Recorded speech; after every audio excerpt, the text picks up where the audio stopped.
ఈరోజు ఇక్కడ విజయవాడలో ఉన్న అన్ని సంఘాల ప్రతినిధులు కాపు, తెలగ, బలిజ, ఒంటరి, తూర్పు కాపు సంఘాలకు సంబంధించిన ప్రతినిధులందరూ ఇక్కడ సమావేశం జరగటం ఒక బాధాకరమైన విషయం అయినా సరే, మేమందరం ఈ విజయవాడ మహానగరంలో మాకంటూ ఒక సుస్థిరమైన గుర్తింపు ఉంది.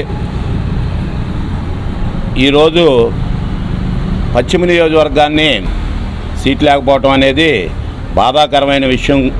కాబట్టి ఇక్కడ కాపు సంఘాలందరూ ఒక ఐక్యంగా ఈ పిలుపుని మా కాపు జాతి ముద్దుబిడ్డైన పవన్ కళ్యాణ్ గారికి తెలియపరిచి, అలాగే అతను బీసీ ఉద్యమకారుడైన మన పట్ల, మన పార్టీ పట్ల ఆయన చేసిన కృషిని మా అందరికీ తెలుసు. కాబట్టి మీకు ఈ సంఘాలన్నీ ద్వారా మీకు విన్నవించుకోవడానికి మేము ఇక్కడ సమావేశం అయ్యాం.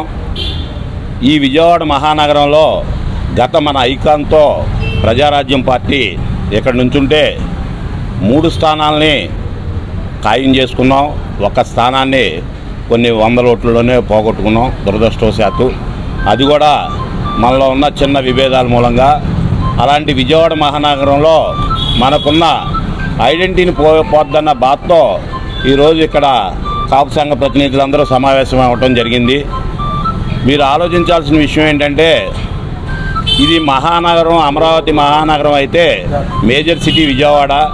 అందులో మన పార్టీకి స్థానం లేకపోతే సీటు మీద అంత ఇంట్రెస్ట్ లేదేమో అనుకుంటున్నారు. పొత్తు ధర్మంలో ఈ సీటు ఇక్కడున్న 3 సీట్లలో 3 పార్టీలు తీసుకోవచ్చు. మేమేమో దానికి మీ పొత్తు ధర్మానికి వ్యతిరేకంగా కానీ ఇంకే విషయంలో కానీ మేము మాట్లాడదలుచుకోలేదు. ఇతరితర రాజకీయ కారణాలని మేమేమి ఎత్తి చూపించట్లేదు. పవన్ కళ్యాణ్ గారు దయచేసి మన ఐడెంటిటీ మటుకు విజయవాడలో కాపాడండి. అలాగే ఈ 2 జిల్లాలుగా విడిపోయిన తర్వాత ఎన్టీఆర్ జిల్లాలో గ్లాస్ గుర్తు లేకపోవడం అనేది చాలా అన్యాయం, దుర్మార్గం. మాకు గ్లాసు గుర్తుకి ఓటేయాలని ఉన్న కాపు సోదరులు, తెలగ సోదరులు, బలిజ సోదరులు, తూర్పు కాపు సోదరులు, ఒంటరి సోదరులు వీళ్ళంతా చాలా ఇబ్బంది పడుతున్నారు. ఈరోజు మీకు మేము ఓటేయాలని ఉద్దేశంతో ఉన్నాం. పవన్ కళ్యాణ్ గారు ఇలా చేశారంటే, విజయవాడలో మనకు అంటూ ఒక సీటు ఉంటే ఆ సీట్ని అత్యధిక మెజార్టీతో గెలిపించుకుందాం అన్న ఉద్దేశంలో ఉన్నారు. ఇక్కడ పోతిని మహేష్ గారు పార్టీ పెట్టిన కాడి నుంచి జనసేన పార్టీని జెండా కింద పడకుండా ఉద్యమాల ద్వారా జెండాని ఎప్పుడు పైన ఉంచారు. అలాగే ఇక్కడున్న మంత్రి మీద కూడా తన యొక్క ఉద్యమం ద్వారా గట్టిగా జవాబు చెప్పడం కానీ, రూలింగ్ పార్టీకి పూర్తిగా వ్యతిరేకంగా పనిచేసిన ఏకైక నాయకుడు కృష్ణా జిల్లా మొత్తంలో, ఉమ్మడి కృష్ణా జిల్లాలో మన పోతిని వెంకట మహేష్ గారు.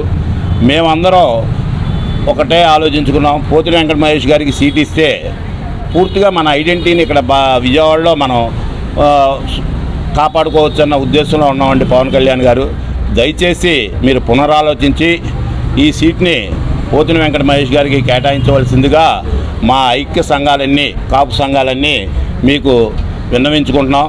ఇది వేరే ఉద్దేశంతో ఏర్పాటు చేసిన మీటింగ్ కాదు. ఇది కేవలం పార్టీ మీద ఆల్రెడీ ఇది కాపుల పార్టీ అని ముద్రపడింది. పవన్ కళ్యాణ్ గారు గుర్తుపెట్టుకోవాల్సింది ఏంటంటే, ఇది కాపుల పార్టీ అని ముద్రపడింది. కాపులు పెద్దన్న పాత్ర పోషించమన్నారన్న ఉద్దేశంతోనే ఈరోజు కాపు సంఘాల్లో ఉన్న పెద్దలందరం కలిపి మీకు విన్నవించుకోవడం జరుగుతుంది.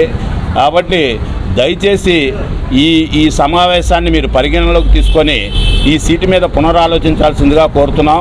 ఇంకోటి ఏంటంటే, ఈ సీట్లలో మనకిచ్చిన 21 సీట్లో 1 సీటు కూడా పోకుండా కాపాడండి అని మీరు పరోక్షంగా కానీ ప్రత్యక్షంగా కానీ మీరు చెప్పిన విధానాన్ని మేము చాలా జీర్ణించుకొని ప్రతి సీటు మీద మా సంఘాల ముద్ర ఉండాలని కోరుకుంటూ ప్రతి సీటు మీద కష్టపడుతున్నాం.